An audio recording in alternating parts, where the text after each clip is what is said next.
Repare que eu não sou contra a sensação de fim do mundo. Eu acho que a sensação de fim do mundo até produz alguns efeitos agradáveis. Fico com esta vontade de me agarrar à vida, precisamente por causa desta sensação de fim do mundo. A comida parece que sabe melhor, a libido aumenta. Há sempre uma relação de amor-ódio com o palco. Stand-up é um microfone e um texto, e mais nada. A minha avó ensinou-me, ela estabeleceu uns parâmetros que fazem com que eu tenha uma autoestima bastante baixa. E eu acho que isso é ótimo.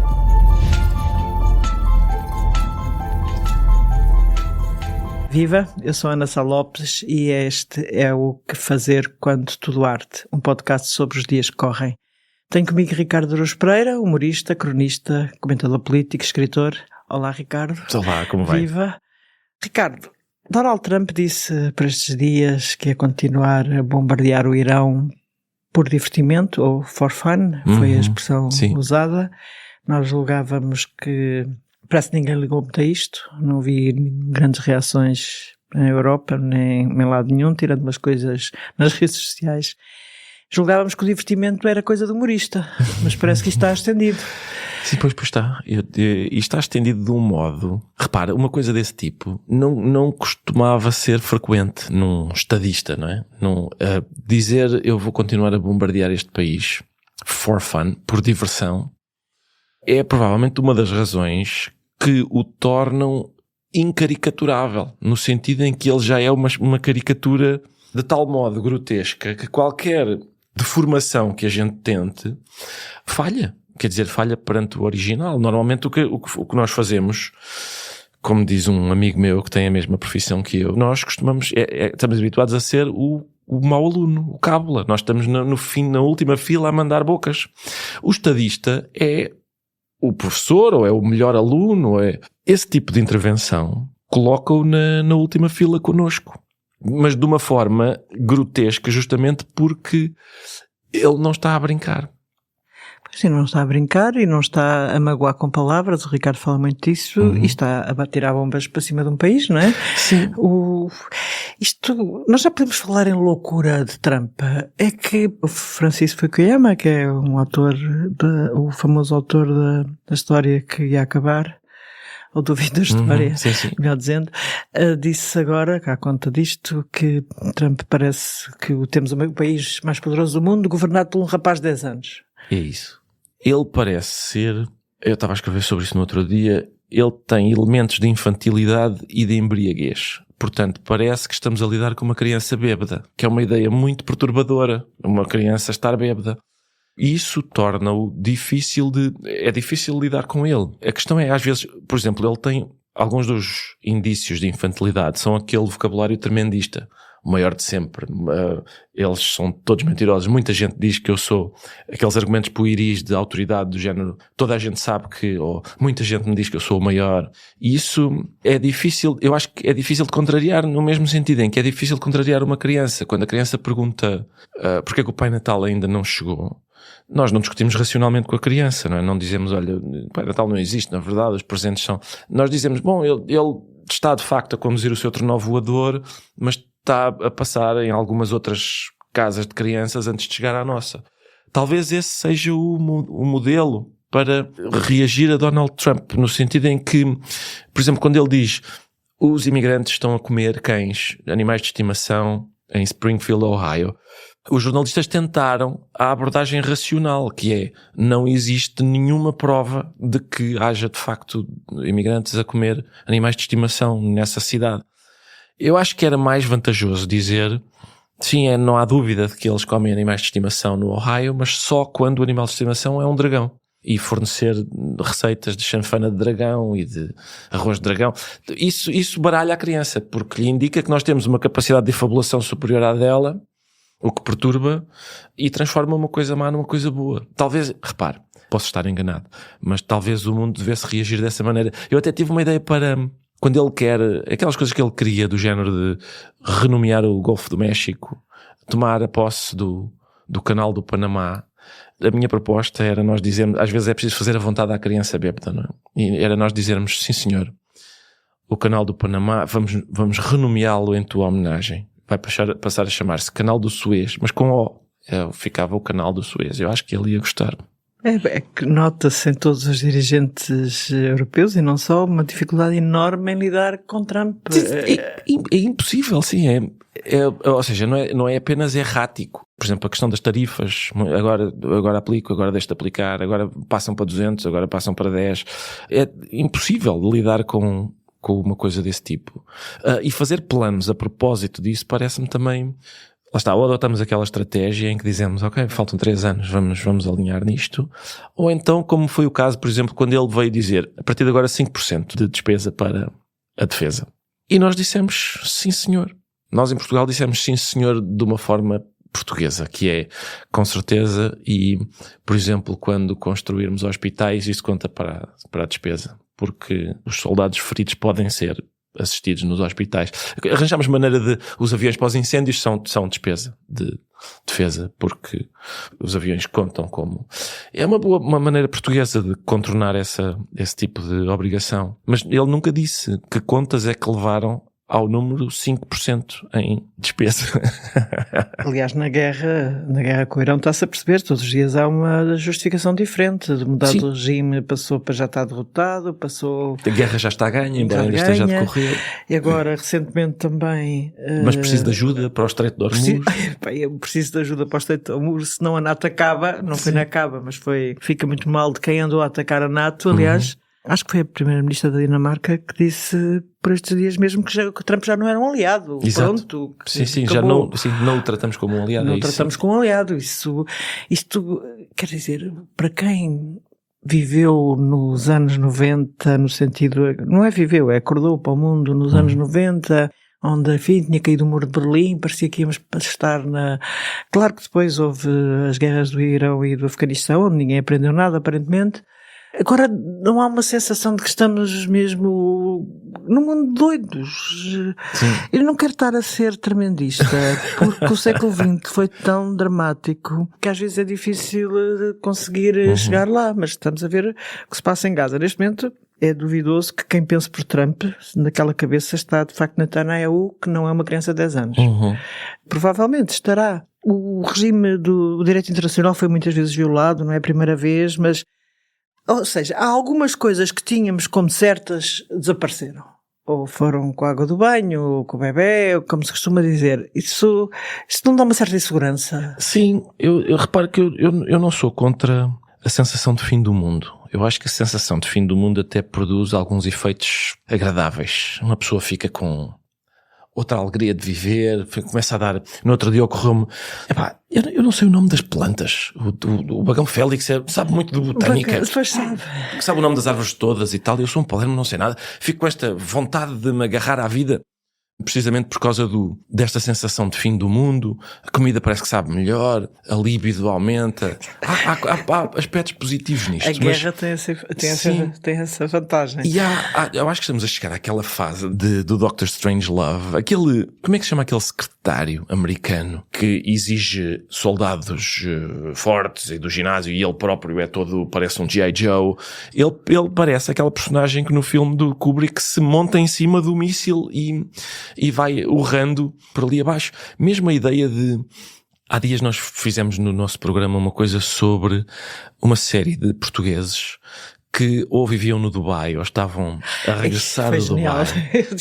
E havia alguns, todos tratavam a guerra no Dubai como uma guerra de luxo, uma coisa que ali é experimentada de outra forma. E houve alguém que disse assim, e é interessante ver os mísseis a explodir por cima de nós. E eu pensei, nós estamos então a viver nesta época em que piadas magoam e mísseis são interessantes. É uma coisa mesmo extraordinária. Há um livro do Campos de Carvalho que se chama O Púcaro Búlgaro, que é um escritor brasileiro, e a certa altura ele diz assim, não sou eu que estou fora da época, é a época.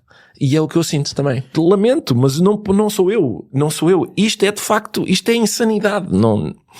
Pois é que de facto nisso o Ricardo tem imensas vezes combatido a questão de uma certa censura sobre a liberdade de expressão, e já falámos aqui de algumas coisas, nomeadamente Trump quer acabar com as licenças das televisões que são contra o Iraque, Exato. que já despediu quem pôde dos vários sítios, mas apesar de tudo, a ideia de que... E uma coisa que lhe queria perguntar é assim, o Ricardo sempre disse que as palavras não aleijam, e de facto é o que acaba de dizer, os mísseis não aleijam para aquele senhor. Sim. Mas se calhar, se o Ricardo dissesse uma palavra inconveniente, aleijava o senhor. Sim, exato. Isso é bem possível que acontecesse. Mas, por exemplo, hoje, além de termos algumas coisas relativamente ao wokeismo, e o Ricardo tem falado muito nisso, por exemplo, você não pode criticar o Israel sem ter a levar com o label antissemita. Você é antissemita. Exato, é preciso fazer um prefácio a todas Tens de fazer um prefácio. Sim. Eu gosto muito, eu até tenho amigos judeus, depois torna-se ridículo isto. Sim, claro. Porque, felizmente, há muitos judeus que também criticam a política de Israel e muitos israelitas, inclusive. Às vezes isso faz parte do prefácio. Portanto, o David Grossman diz, e por isso eu sinto-me autorizado a dizer também. A dizer. E isso torna-se uma coisa, a velha desculpa para o antigo racismo. Quer dizer, o racismo continua, não estou a dizer que deixa de ser, mas aquela coisa. Não, e para a homofobia, eu tenho um amigo gay. Tenho um amigo gay, o amigo gay é famoso. Exato. Nesse aspecto de... Mas diga-me agora uma coisa, só voltando indo para a liberdade de expressão. Recentemente, Teresa Moraes, vice-presidente da Assembleia da República, não sei, o Ricardo viu de certeza, interrompeu um discurso de André Ventura que ele acusava as mulheres do PS de protegerem violadores imigrantes. Certo. Foi isto. E ela interrompeu o discurso, disse que tinha a certeza que não havia nenhuma mulher deputada ali defendia violadores imigrantes. Foi aplaudida por todo o Parlamento em pé. O Ricardo acha que Teresa Moraes fez bem ou não fez bem? Ou se isso se inclui dentro da liberdade de expressão? Aquela coisa... Estamos a falar já do nível proteger violadores. Exato. Embora, depois queria perguntar outra coisa, estou muito chata. Nada disso. Bem, mas eu vou perguntar a seguir. Diga-me lá isto primeiro. Sim, eu, antes de mais nada, lá está, tenho que fazer um prefácio, que é, eu não digo exatamente que as palavras não magoam, porque isso é impossível dizer, tudo magoa, não é? Um silêncio magoa, se alguém me diz, gosto muito de ti, e eu fico calado, não retribuo, em princípio isso magoa, há silêncios que magoam, há palavras que magoam, acredito que sim. O que eu digo é que as palavras não são ações, isso é muito diferente, e que a palavra punhal não corta. E quando se diz as palavras são como punhais, é uma figura de estilo.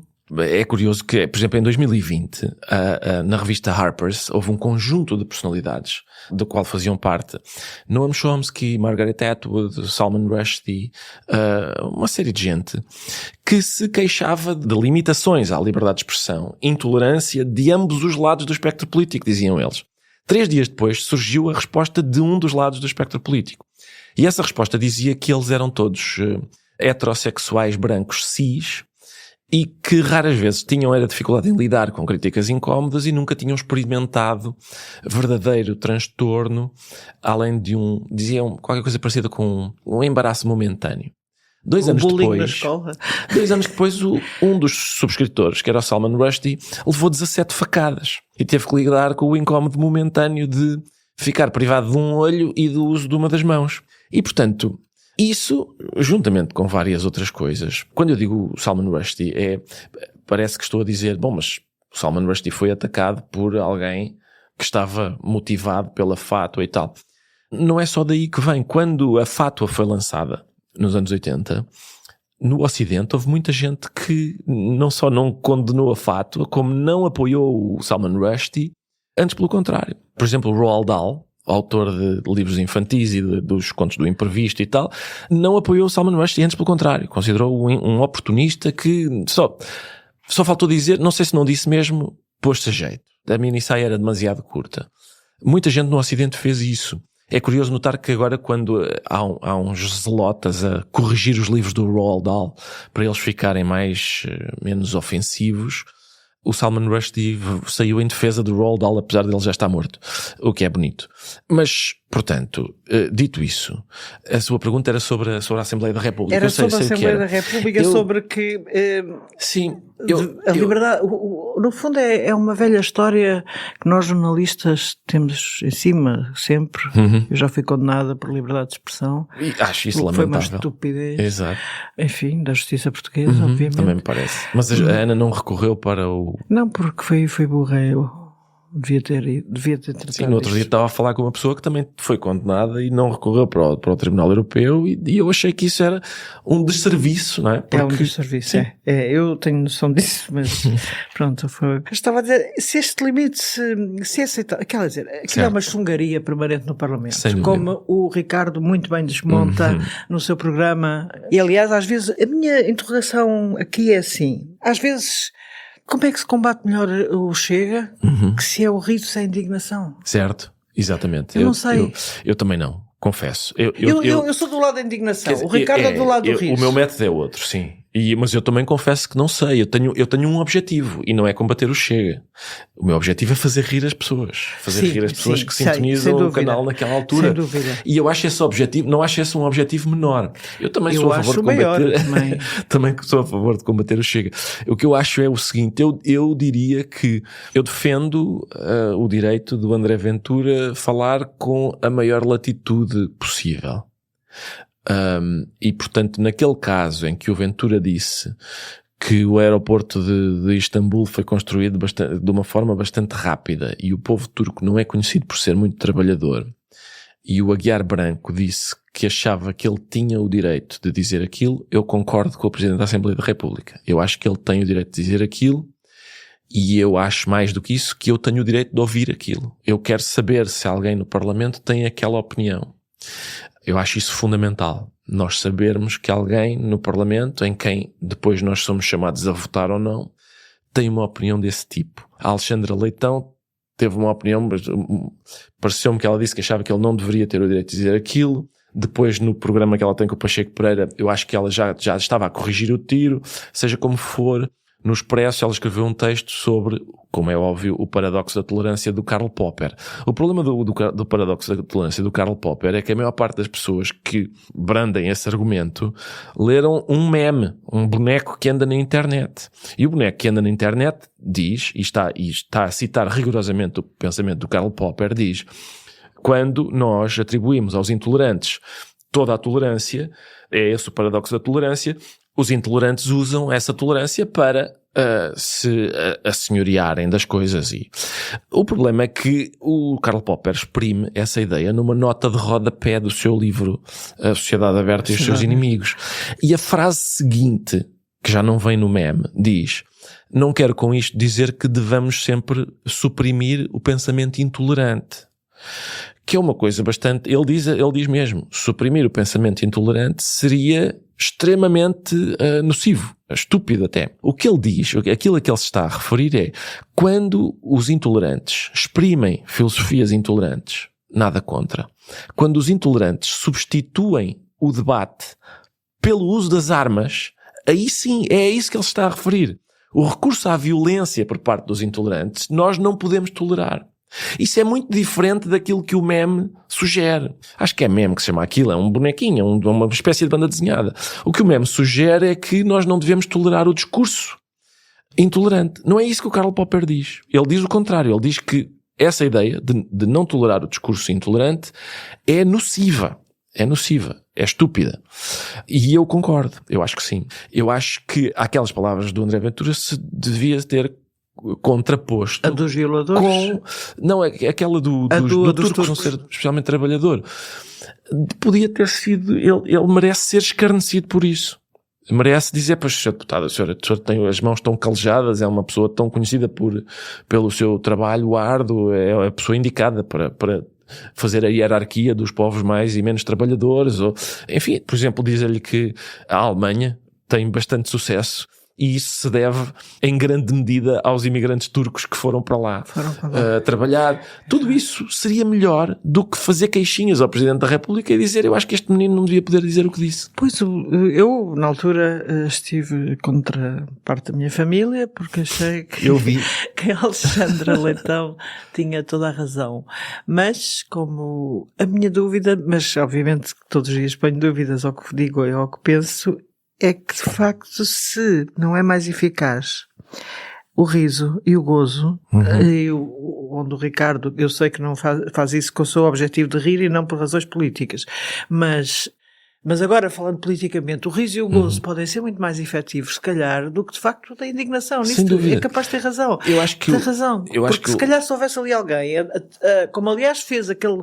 O Gonçalo Capitão, que o Ricardo levou ao seu programa, que tem imensa piada, e que desfez o Ventura com mais eficácia. Porque o Gonçalo Capitão, repare, são duas coisas muito diferentes. Às vezes eu tenho até colegas que dizem: eu uso o humor para... Eu fico horrorizado com isso. Eu não uso o humor... O humor não é uma esfregona. Não é uma coisa que se use. Às vezes os jornalistas perguntam-me isso: o humor serve para quê? Não serve para nada. É como, faz parte num conjunto de coisas muito importantes. Se alguém disser assim: para que é que serve a amizade? É uma pergunta absurda. Não se usa esse verbo com uma coisa como a amizade. Eu acho que é o mesmo para o humor. Mas o Gonçalo Capitão, ele sim, que é um político, ele recorre ao humor e aquilo produziu de facto um efeito espantoso. Porque ele, em vez de ter a atitude... Repara, o efeito foi tão espantoso que até na cara dos deputados do Chega se via, eles estavam meio assarapantados, porque eles diziam: este tipo... Pareciam estar a dizer o seguinte: este tipo não se deixou horrorizar por nós. E de facto, o pearl clutching, ou seja, lançarmos as mãos ao colar de pérolas quando este senhor diz uma coisa tão desagradável, é o que eles procuram, acho eu. O meu momento favorito da intervenção do Gonçalo Capitão foi quando eles estão lá a dizer, a esbracejar e a gritar, e ele diz: senhor deputado, esteja à vontade, eu adoro barulhos disruptivos, eu também já pertencia a uma claque organizada. E isso foi uma coisa mesmo muito desarmante. Muito mais desarmante do que a indignação, acho eu, na qual eles medram. Eu começo a achar também que de facto a indignação ajuda a moderar, e está a ajudar a moderar, e o facto de estarem lá 60 deputados também nos vai fazer algumas interrogações sobre aquela medrança, não sei se diz assim. Nem eu, mas apoio. Do aquele moderar daquele partido. O riso serve para alguma coisa, serve muito. O Ricardo estava a pensar que o riso é o grande antídoto da tragédia, quer dizer, eu estava a lembrar-me e tem a ver com o mundo que vivemos neste momento, mas por exemplo, quando foi a Covid, eu acho que o Ricardo, na altura, que era um momento negro em que as pessoas andavam a lavar compras, e isto era a parte mais inofensiva da situação. Sim. Porque havia mortes e havia coisas. Eu acho que o Ricardo fez um serviço público. A sério, sentia mesmo isso, como um serviço público. Quer dizer, conseguir manter aquele programa, obviamente que deve ter sido difícil nos primeiros dias de coisa, mas ter acabado teria sido uma tragédia, porque qual era? Você vivia quer dizer, cada um de nós vivia sobre uma nuvem em que ninguém visitava ninguém, não se andava, não se via aos pais, uma coisa absurda. E de repente, pelo menos tínhamos o riso, era um antídoto contra aquela tragédia. Como agora será com outras? Na altura nós tínhamos acabado de chegar à SIC, tínhamos acabado de ser contratados pela SIC, e o Daniel Oliveira, o diretor de programas, disse assim: vocês agora com isto da pandemia querem continuar ou esperamos que isto passe? Diz ele ingenuamente, não sabendo, não é? Não sabendo, ninguém sabia. Aquilo ia levar 1 ano ou 2 a passar. Ninguém sabia. E nós, fanfarronamente, dissemos: não, vamos, é um desafio interessante, precisamente por causa disso, de fazer uma coisa em que de facto o país e o mundo todo está numa fase inédita para nós, não é? Uma coisa... e depois havia todas aquelas ideias sobre, primeiro, de que íamos todos passar a fazer pão magnificamente, e também aquela ideia de que aquilo ia melhorar a humanidade, coisa que, em relação à qual eu sempre fui desconfiado. Eu sou bastante cético em relação a várias coisas, e havia ainda uma rejeição da nossa parte. Nós queríamos era que ficasse claro o seguinte: aqui não há sentimentalismo. Ou seja, nós nunca usámos a frase "vai ficar tudo bem". Nunca. Uma frase que foi inventada por uma criança em Itália. O Rodrigues Carvalho dava-nos cabo do juízo. Em cada final de telejornal, desculpe lá, mas a coisa que mais me enervava era aquele quase um certo paternalismo. É óbvio que foi uma criança a inventar isso. É uma coisa de wishful thinking, provavelmente bem intencionada, mas sem nenhuma base. Vai ficar tudo bem. Como se antes não... Mas vai ficar melhor do que estava antes? Ou vai... Como é que sabemos que isso vai ficar tudo bem? Eu despedia-me com ânimo e até para a semana. Eu gosto da palavra ânimo porque a palavra alma está lá contida. E quando o Zeca Afonso cantou a canção O que faz falta pela primeira vez, foi aos funcionários da fábrica da Abelheira, que é uma fábrica de papel, que os patrões estavam a fazer lockout e eles estavam numa situação bastante desagradável e ele foi lá, não sei, um comício, uma manifestação qualquer, e cantou pela primeira vez essa canção, que é a canção que tem, como sabe, no refrão diz o que faz falta é empurrar a malta, o que faz falta é dar porreira à malta, e a certa altura ele diz o que faz falta é animar a malta. E às vezes a gente ouve, dito assim com cinismo e com isto realmente o que faz falta é animar a malta, como se fosse irónico, fosse agora. Ora, não há um pingo de ironia na canção. De facto, na canção ele põe animar ao lado de dar poder, empurrar, agitar. E eu acho que isso sim é uma coisa que me interessa. Não me interessa o sentimentalismo, a poesia barata sobre a Covid, aquela coisa melosa do vai ficar tudo bem, coisa que não podemos garantir a ninguém. Interessava-me bastante na altura fazer uma coisa que pode parecer contraintuitiva ou até cruel, que era fazer pouco das nossas insuficiências. É aquilo que descreveu, ou seja, há ali um momento em que nos dizem o vírus fica nas superfícies e a gente começa a lavar as compras, as uvas, uma a uma e tal, desinfetar aquilo, tira a roupa toda, põe na fogueira, assim. De repente passam 2 semanas e diz a Organização Mundial de Saúde, afinal o vírus não fica nas superfícies, não há problema. Não... E pronto, esses avanços e recuos, essa nossa incapacidade muito humana de lidar com uma coisa inesperada, inédita, e andarmos todos a palpar terreno, incluindo os cientistas, é uma coisa interessante e que me interessa a mim como palhaço. Porque como palhaço, uma das coisas que me interessam é verificar que às vezes a razão tão importante, tão senhora de si, tem falhas. Às vezes os sentidos percebem melhor a realidade do que ela. Às vezes é daí que o riso nasce. Uma espécie de vingança filosófica sobre do pequeno contra o grande. E o facto dos cientistas nessa altura estarem tão à nora como nós, em certos momentos, era engraçado. Não, aquilo foi um momento. O Ricardo vai fazer agora o seu primeiro espetáculo a solo de stand-up comedy. Porquê que não fez nenhum antes? Eu sei que já deve ter respondido esta pergunta e já respondeu e agora estou a chateá-lo outra vez para responder esta pergunta. Mas é engraçado, numa altura em que o Ricardo está no topo da carreira. Quer dizer, você é o homem mais popular do país. Não sei se não será o António José Seguro. vai ver que... Eu acho que ele apesar da votação agora. Que teve. Apesar da votação que teve. Mas eu acho que pode. Vamos ver. Eu tenho esperança que... Eu li o extravagante chato. Acho que é isso, sim. E eu nada contra. Eu adoro que a gente agora tenha um presidente que é previsível e espero mesmo que ele... Quando eu digo chato... Eu quero algum sossego. Nós estamos a precisar de algum sossego. É isso mesmo, é isso.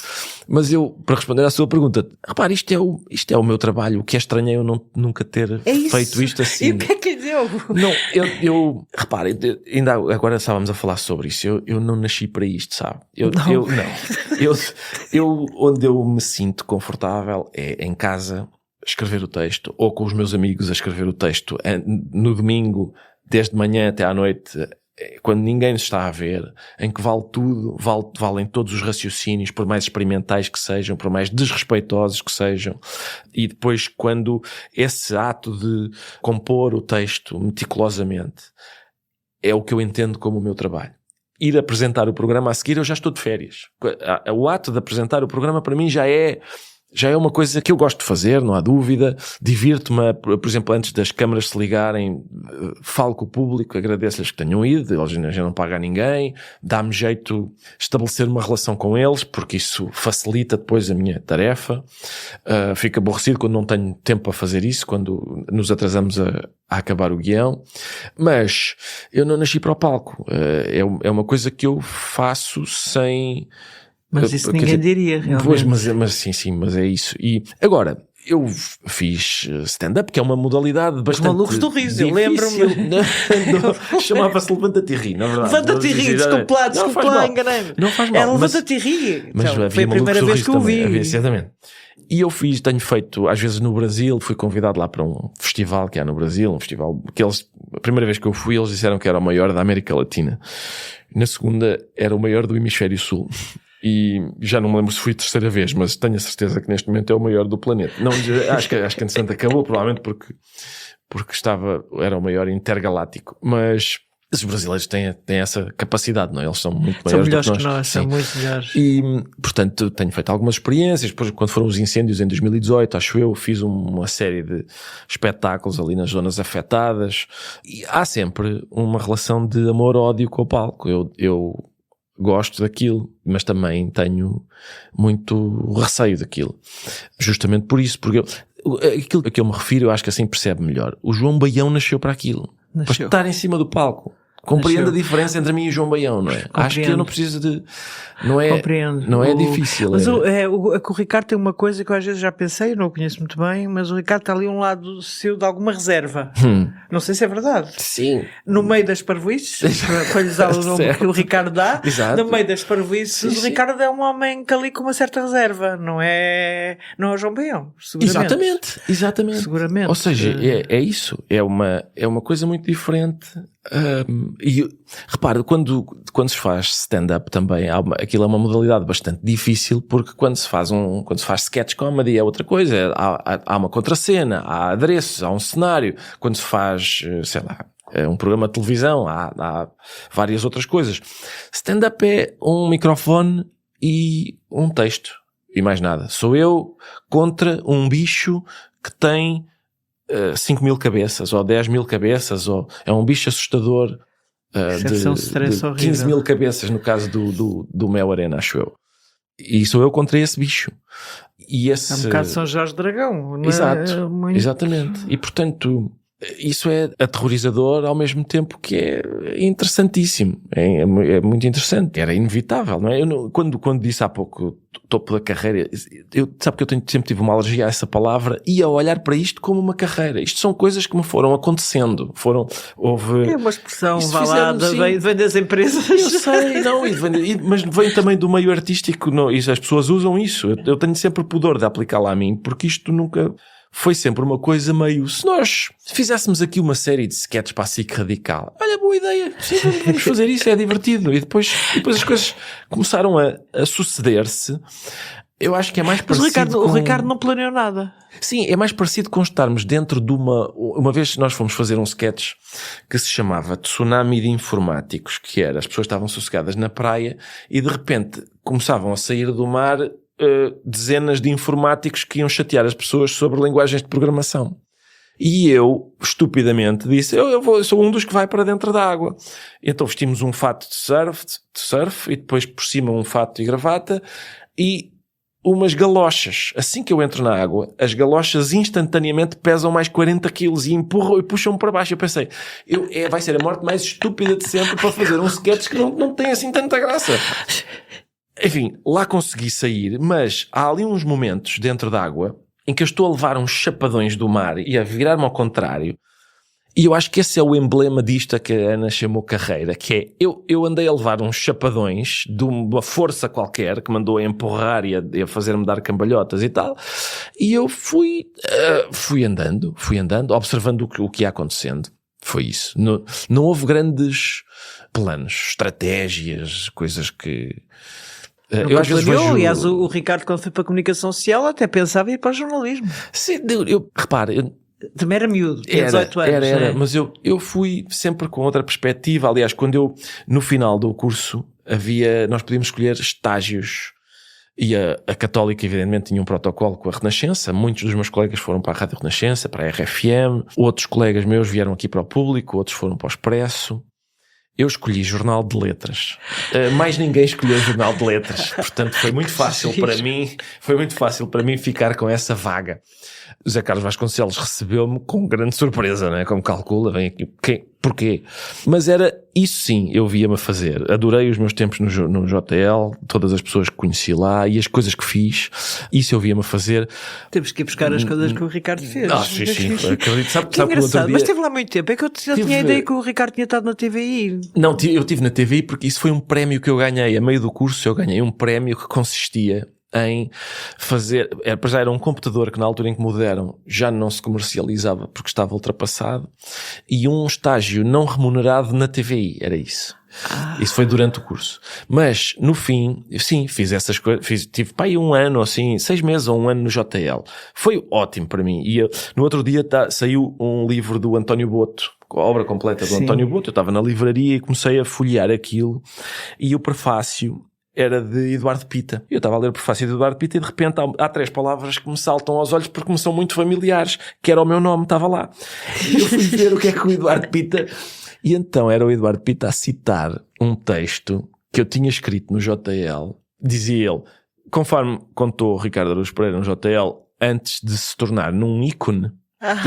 E dizia, e então era um texto no JL em que eu tinha contado uma história célebre que se contava sobre o Fernando Pessoa e o António Boto, que é, há um dia que, uma sexta-feira santa, o António Boto passa pelo Fernando Pessoa de braço dado com um marujo. E o Fernando Pessoa diz, António, na sexta-feira santa. E o António Boto diz, marujo é peixe. E está a ver o tipo de coisas que me interessavam, mesmo estando no JL, o tipo de coisas que me interessavam eram essas. E o Eduardo Pita cita-me nesse prefácio. Enfim. Isso é fantástico. Ricardo, vou só fazer mais uma última pergunta, que é assim, se já tem o guião do stand-up comedy, ou se é como eu, que faz tudo à última hora.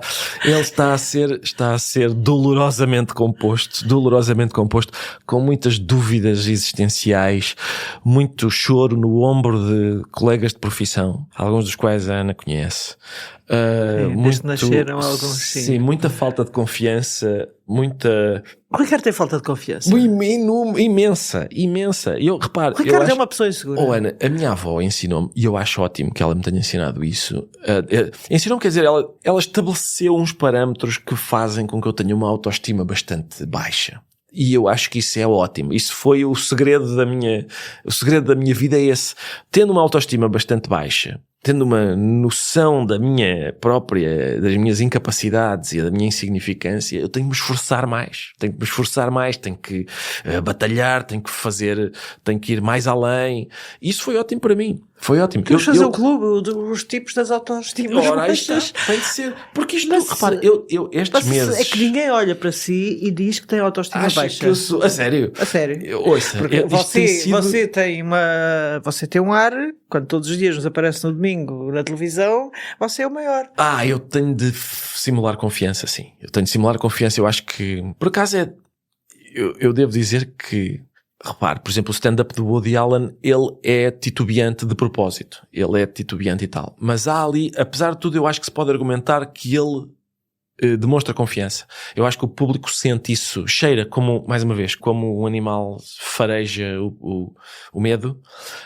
Eu acho que o público percebe isso e fingir essa confiança é decisivo.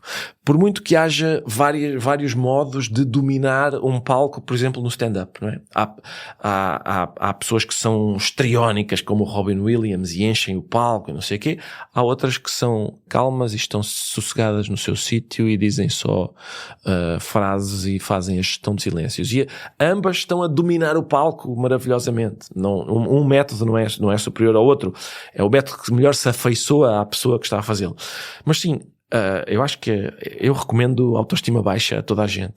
Repara que a minha colega Joana Marques entretém-se, fica maravilhada com pessoas que têm autoestima muito alta. É verdade, o trabalho da Joana tem sido um bocado. Fica maravilhada com isso, com pessoas que têm essa... É que, repara, quando uma pessoa se tem em grande conta, e é o Leonardo da Vinci, a gente diz, Leonardo, está bem, és o maior, já sei, mas é verdade, mas não precisas de estar constantemente, é feio estar constantemente a dizer isso. Quando não somos o Leonardo da Vinci, quando estamos muito longe de ser o Leonardo da Vinci, torna, além de feio, é ridículo, não é? É ridículo. Ricardo, olha, gostei de estar aqui consigo. Agradeço, eu na conversa. Obrigado a quem nos ouviu e viu também. Até à próxima. Obrigado. Para não perder os novos episódios, subscreva este podcast do Público na sua aplicação preferida. Para além deste programa, há mais para descobrir em público.pt/podcasts. O Público fica no ouvido.